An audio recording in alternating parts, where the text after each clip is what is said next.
Imagine waking up one day and discovering that the world you knew no longer exists. Cities are empty, roads are abandoned, governments have collapsed, and nearly everyone you have ever known is gone. Not because of a war, not because of a disease, but because of terrifying creatures known as reapers. Nobody knows where these creatures came from. Nobody knows who created them. All humanity knows is that they appeared suddenly and began hunting humans without mercy. In less than a month, they wiped out 95% of the Earth's population. Bullets barely affect them. Explosives slow them down for only a few seconds. And if a Reaper sees you, your chances of survival are almost zero. But humanity discovered one strange weakness. For some unknown reason, the creatures cannot survive above a certain altitude. Any location higher than 8,000 feet is considered safe. As a result, the few survivors left on Earth abandoned the cities and moved high into the mountains, creating isolated villages in the sky. Our story begins 3 years after the apocalypse. We meet a young boy named Hunter. Hunter lives on a mountain with his father, Will. Before we begin, make sure to subscribe to Mr. A Stories and turn on notifications so you never miss another amazing movie recap. Like every child, Hunter is curious about the world around him. But curiosity has become dangerous in this new world. One day, Hunter secretly leaves the safety of his village and travels down a mountain slope known as Rocky Point. The area sits just below the safe altitude line. Only a few hundred feet separate safety from death. Hunter carefully explores the area. As he looks across the distant mountains, he notices something that instantly catches his attention. Children. Other children. Something he almost never sees. Because in his village, Hunter is the only child. For a moment, he forgets about the danger. He simply watches them play. But then everything changes. A strange sound echoes through the forest. Hunter freezes. He knows exactly what that sound means. A Reaper is nearby. Another roar follows, this time much closer. Hunter immediately turns and starts running back toward the safety line. His heart pounds in his chest. The sounds behind him grow louder and louder. Then he sees it, a massive Reaper charging through the trees. The creature is unbelievably fast. Every second feels like his last. Hunter pushes himself harder than ever before. The monster gains ground. The distance between them continues shrinking. Then finally, Hunter crosses the safe line. The Reaper stops instantly. It lets out an angry roar but refuses to move any farther. After a few moments, the creature retreats into the forest. Hunter collapses to his knees, breathing heavily.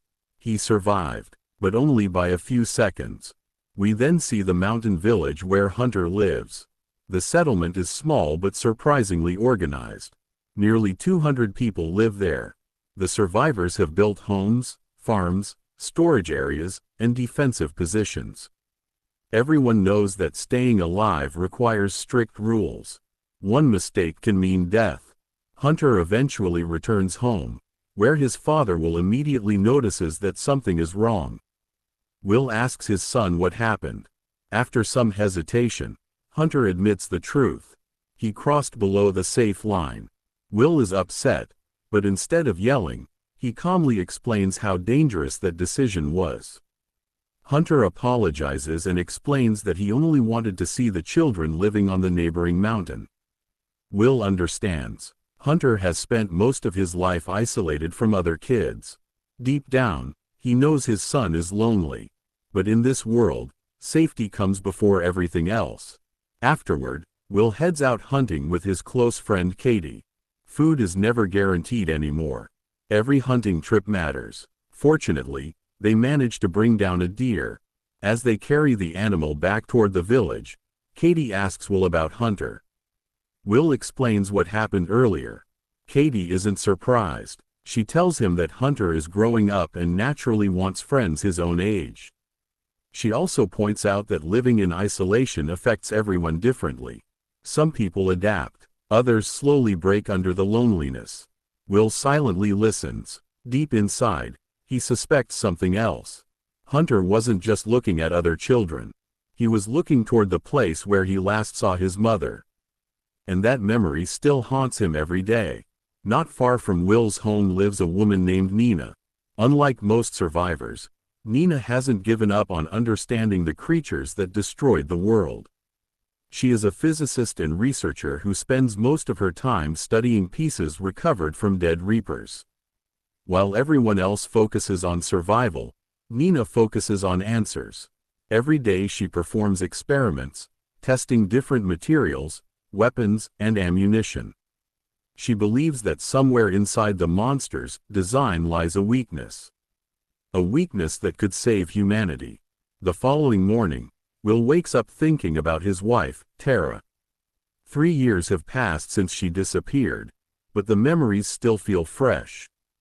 Before the world collapsed completely, Tara joined Nina on an expedition below the safe line. They hoped to find information that could help humanity fight back, but only Nina returned. Tara never came home. Since that day, Will has blamed Nina for what happened. Even though Nina survived, Tara didn't, and that pain never left him. As difficult as losing Tara was, raising Hunter own has been even harder. Hunter suffers from a serious respiratory condition. Without specialized medical equipment and oxygen supplies, his life is constantly at risk. Every few months, he needs replacement oxygen tubing and medical support to keep breathing properly. Unfortunately, resources are running out. One day, while checking Hunter's equipment, Will makes a terrifying discovery. The oxygen tube he just installed is the last one available in the entire village. There are no replacements, no backups, nothing. For a moment, Will tries to stay calm, but deep inside, panic begins to grow. If Hunter's equipment fails again, there will be no way to help him. The next day, Will spends time teaching Hunter how to farm and hunt. He wants his son to learn every survival skill possible. In this world, nobody knows what tomorrow will bring. That same day happens to be Hunter's birthday. Life is difficult now. There are no stores, no gifts, no celebrations, no money. Will cannot buy his son anything special. Instead, he trades some supplies with neighbors and manages to bring home a small meal made with cheese. To Hunter, it feels like a feast. The boy smiles with genuine happiness. For a brief moment, the harsh reality of the world disappears. After dinner, Hunter asks if they can listen to the radio.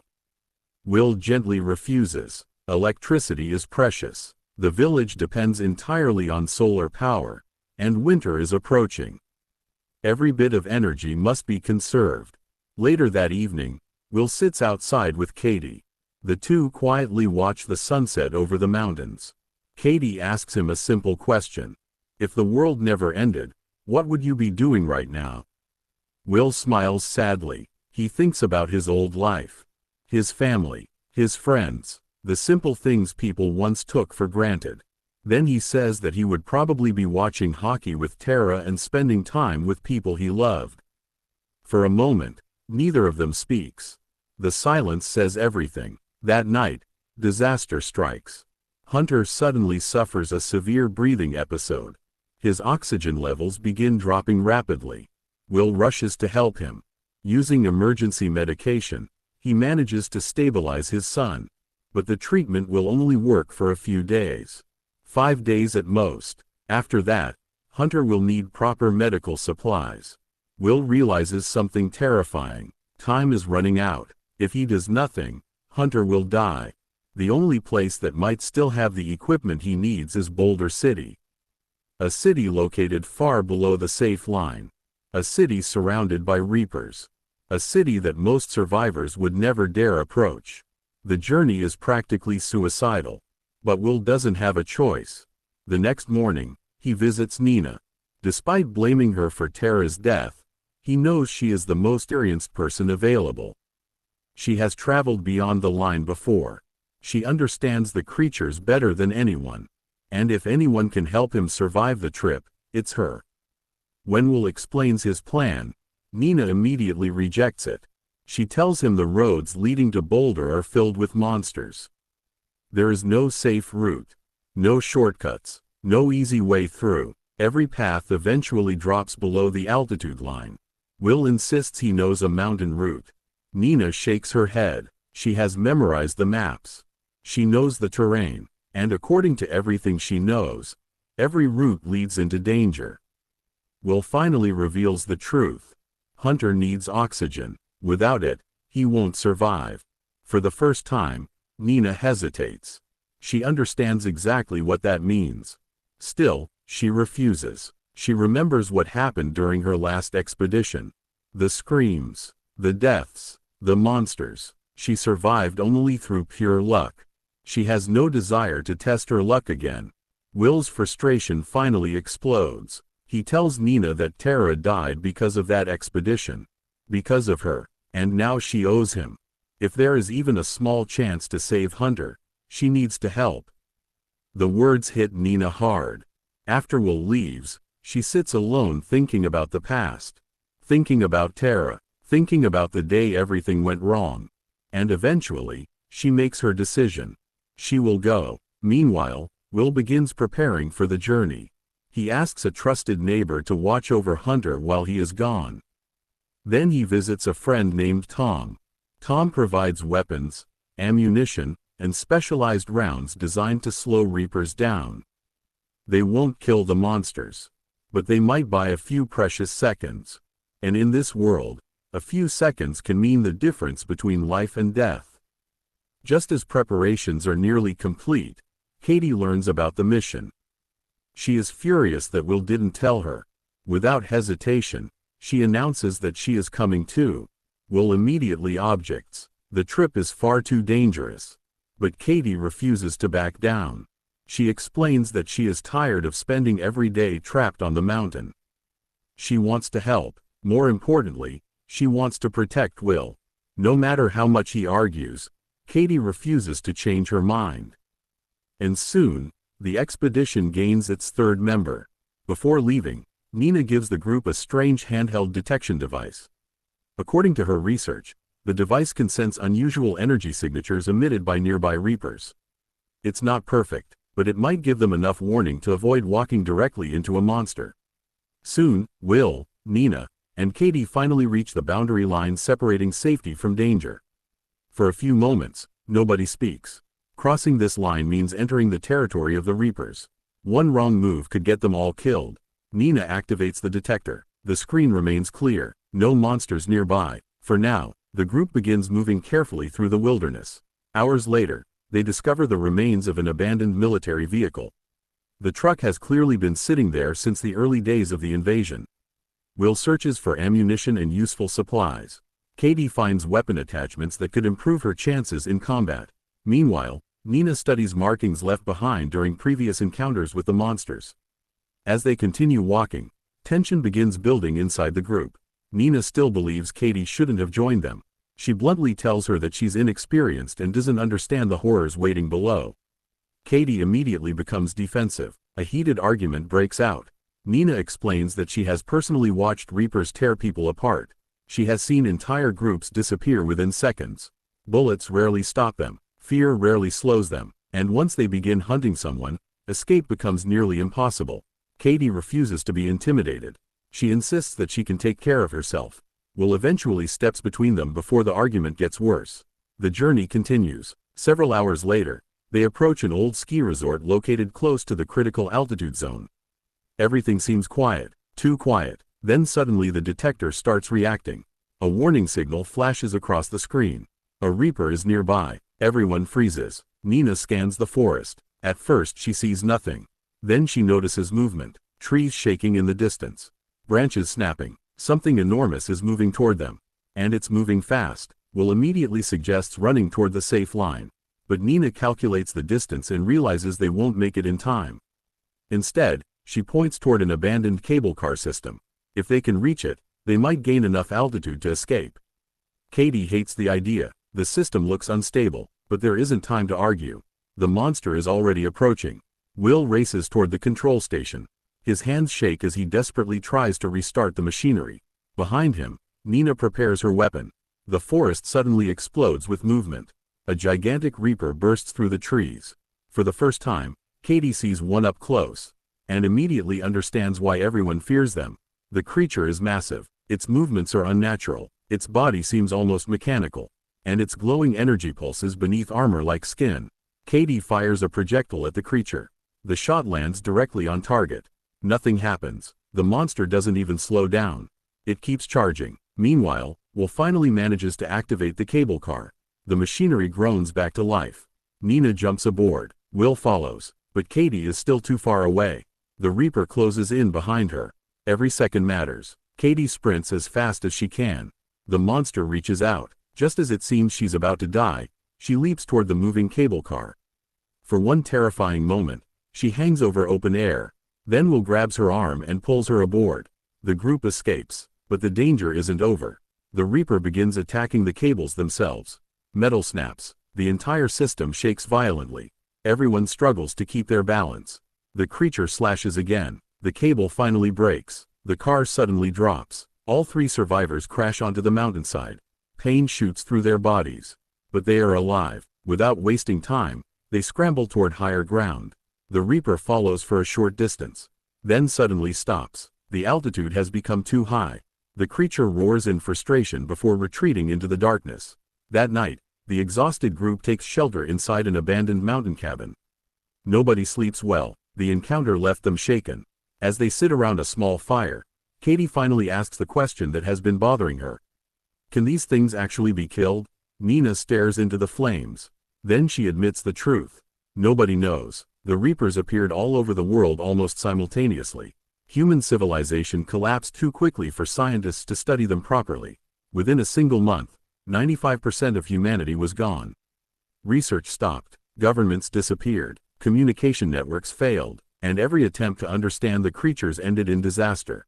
The most frightening part is that the monsters seem to exist for only one purpose: to hunt humans. Nothing else. They don't eat. They don't build nests. They don't fight animals. They simply search for people and eliminate them. Even after 3 years, nobody understands why. Later that night, while the others sleep, Will sits awake remembering Tara. He remembers the argument they had before her final expedition. He begged her not to go. He warned her that the mission was too dangerous. But Tara believed humanity needed answers. She believed Nina could find a way to stop the monsters. And she was willing to risk everything for that possibility. Will closes his eyes. 3 years later, the pain still feels fresh. The next morning, the journey continues. And soon, the group reaches what Will believes is their best shortcut toward Boulder City. An old mining tunnel hidden deep inside the mountains. According to his plan, the tunnel should allow them to bypass several dangerous areas and save valuable time. But Nina isn't convinced. Something about the place feels wrong. And unfortunately, she's right. The entrance to the mine is dark, silent, and unsettling. Even before stepping inside, Nina senses something is wrong. Will explains his plan. According to an old map, the tunnel should lead them through the mountain and bring them out near Boulder City. If everything goes perfectly, they will save an entire day of travel. But Nina immediately notices a problem. The tunnel eventually drops below the safe altitude line. That means part of their journey will take place inside Reaper territory. She becomes furious. Will never mentioned this before. He knew the risk and chose not to tell them. Katie is equally shocked. They both feel betrayed. Will admits the truth. If he had told them earlier, neither of them would have agreed to come. The argument doesn't last long because they have already traveled too far to turn back. Eventually, they move forward. Flashlights illuminate the darkness. Every sound echoes through the tunnel. Every footstep feels unnaturally loud. The deeper they go, the more uncomfortable Nina becomes. Then they discover another problem. A massive steel door blocks their path. The door is welded shut. There is no way through. Their only option is to descend into a lower section of the mine. Unfortunately, that section lies completely below the safe altitude line. For several seconds, nobody moves. They all understand what this means. If a Reaper is nearby, they will have nowhere to run. Will studies the route. The dangerous section is roughly 900 meters long. Not impossible, but terrifying. The group carefully climbs down a ladder and enters the lower tunnel. Immediately, the atmosphere changes. The air feels heavier, the darkness feels deeper, and every breath suddenly seems dangerous. Nina reminds everyone of something important. The creatures can detect carbon dioxide. The harder they breathe, the easier they become to track. Running is a last resort. Silence is survival. The three move slowly through the darkness. Every nerve in their bodies is on edge. Then, a sound. A faint metallic noise echoes somewhere behind them. Everyone freezes. Will slowly turns around. Nothing. For a few seconds, everything is silent again. Then another sound, much closer this time. Katie raises her weapon. Nina grips the detector. The warning lights suddenly begin flashing. A Reaper is inside the tunnel. The creature has found them. The moment the detector starts screaming, everyone runs. Their careful strategy instantly disappears. The monster crashes through the darkness behind them. Its glowing energy lights up the tunnel walls. Katie throws a grenade. The explosion rocks the mine. For a moment, debris collapses around the creature and slows it down. But only for a few seconds. The Reaper breaks through and continues chasing them. The group races deeper into the tunnel. Ahead, they spot a narrow opening hidden inside the rock wall. Without hesitation, they squeeze inside. The space is barely large enough to fit them. Then they switch off their lights. Darkness. Complete darkness. Nobody speaks. Nobody moves. The monster approaches. Closer. Closer. Closer. Its footsteps shake the ground beneath them. The creature stops directly outside their hiding place. Everyone holds their breath. Seconds feel like hours. The Reaper slowly extends part of its body into the opening. Searching. Listening. Sensing. Will's lungs begin burning. Katie's chest tightens. Nina struggles not to panic. The monster remains there, waiting, almost as if it knows they are hiding nearby. Finally, Will takes a small emergency flare from his pocket. He lights it and throws it down another section of the tunnel. The bright light distracts the creature. The Reaper instantly turns toward the new target. The group finally breathes again. They have survived, at least for the moment. A few minutes later, they discover a small side passage. It appears to lead toward an exit.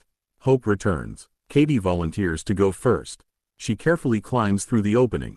Everyone waits. Then suddenly, a scream, a horrifying scream. Will and Nina rush forward. But they are already too late. A Reaper was waiting on the other side. The monster attacks Katie instantly. Before either of them can react, the creature drags her away into the darkness. Her screams echo through the tunnel. Then silence. Complete silence. Will stands frozen. His mind refuses to accept what just happened. Katie is gone. One moment she was beside them. The next, she vanished forever. Nina lowers her head. Even after everything she has seen, moments like this never become easier. For several minutes, neither of them speaks. But eventually, survival forces them forward. Katie sacrificed everything to help them reach Boulder. Turning back now would make her death meaningless. With heavy hearts, they continue through the mine. Eventually, they discover another ladder leading upward. They climb as quickly as possible. The sounds of the Reapers begin fading behind them. Finally, after what feels like an eternity, they emerge from the tunnel. Fresh air fills their lungs. For the first time in hours, they are safe. But the victory feels hollow.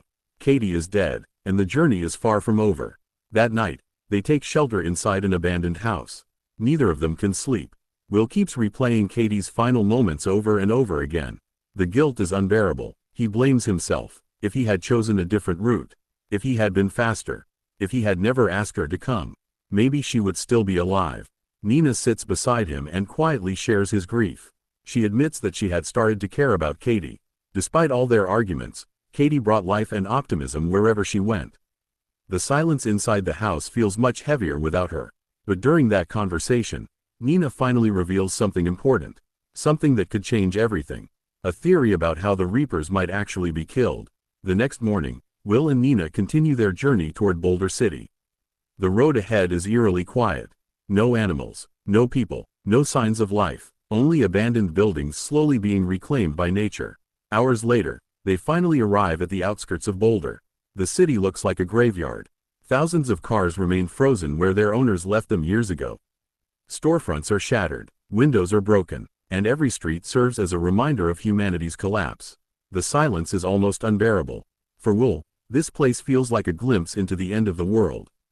But he didn't come here to explore. He came to save his son. The hospital is their destination. If oxygen supplies still exist anywhere, they will likely be stored there. The two cautiously enter the building. Dust covers every surface. Medical equipment lies scattered across the floor. The entire structure feels abandoned. Yet neither of them relaxes. Because they know the Reapers could appear at any moment. Will immediately begins searching the storage rooms. Every second matters. Meanwhile, Nina keeps watch. Minutes pass. Nothing. Then more minutes. Still nothing. The tension continues building. Finally, after searching countless rooms, Will finds what he came for. Oxygen supplies. Enough equipment to keep Hunter alive for months. Relief floods through him. For the first time since leaving the village, he feels hope. He quickly stuffs everything into his backpack. "Let's go," he tells Nina. But before they can leave, disaster strikes. A massive claw suddenly smashes through a nearby wall. Concrete explodes everywhere. A Reaper has found them. The creature immediately blocks their escape route. Without hesitation, Will and Nina run deeper into the hospital. The monster follows. Its glowing body illuminates the dark hallways behind them. They race upstairs. Doors slam. Furniture crashes. The Reaper tears through every obstacle in its path. Nothing can stop it. At one point, the creature corners Will. For a terrifying moment, death seems certain. But Nina spots a fire axe lying nearby. Without hesitation, she grabs it and attacks. The blow doesn't kill the monster, but it distracts it long enough for Will to escape. The chase continues. Floor after floor, hallway after hallway, the hospital becomes a battlefield. Eventually, they find themselves trapped inside a room. No exits, no escape routes. The Reaper is approaching, and this time there is nowhere left to run. Will quickly studies the room. Then he notices something. Oxygen tanks. Dozens of them. An idea forms in his mind.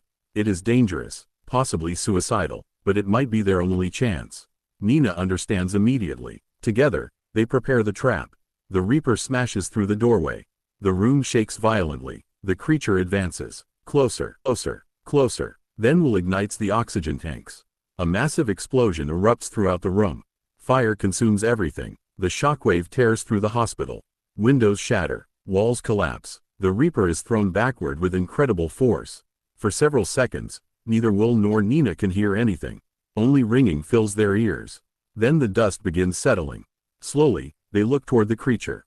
And freeze. The Reaper isn't moving. For the first time, one of these monsters appears truly dead. Will can hardly believe it. After years of fear and suffering, a Reaper has finally been defeated. The discovery feels almost impossible. But there is no time to celebrate. They quickly leave the hospital and prepare to return home. Hunter now has the oxygen supplies he desperately needs. The mission is complete, or at least, that's what Will believes. As they prepare to leave, Nina makes one final request. She wants to visit her laboratory. The facility is only a short distance away. Will immediately refuses. Every additional minute spent below the safe line increases their chances of dying. But Nina argues that this opportunity may never come again. The destroyed Reaper proves that the creatures can be killed. If she can retrieve her research, she might discover a reliable weapon capable of destroying them permanently. Will hesitates. His instincts tell him to leave. His responsibility is Hunter, nothing else. But Nina's argument makes sense. Even if he gets home safely, the oxygen supplies will eventually run out. One day another journey will be necessary, unless someone finds a way to stop the monsters forever. Finally, Will agrees. Together, they drive toward Nina's laboratory. Neither of them notices something horrifying happening behind them. Back at the hospital, the Reaper's body begins moving again. Slowly, painfully, the creature starts rebuilding itself. The monster they believed was dead is still alive, and now it is hunting them once more. A short time later, Will and Nina finally arrive at the laboratory. The building sits isolated from the rest of the city, surrounded by silence and decay. According to Nina, this place contains years of research that might finally explain how to defeat the Reapers. As they enter the facility, Nina immediately begins searching through old files, storage containers, and laboratory equipment. Will stands guard near the windows. His instincts tell him something is wrong. The city feels too quiet, almost as if something is watching them. While searching through her equipment, Nina notices an old photograph sitting on her desk. The picture shows her husband and children smiling together. For a moment, she freezes. The memories hit her like a wave. 3 years earlier, when the invasion began, Nina happened to be working inside this very laboratory. Meanwhile, her family was watching a football game at home. By the time she realized what was happening, it was already too late. She never saw them again. Nina slowly sits down. For the first time since the journey began, she allows herself to cry. Will quietly walks over. Neither of them says anything at first. Eventually, Nina breaks the silence.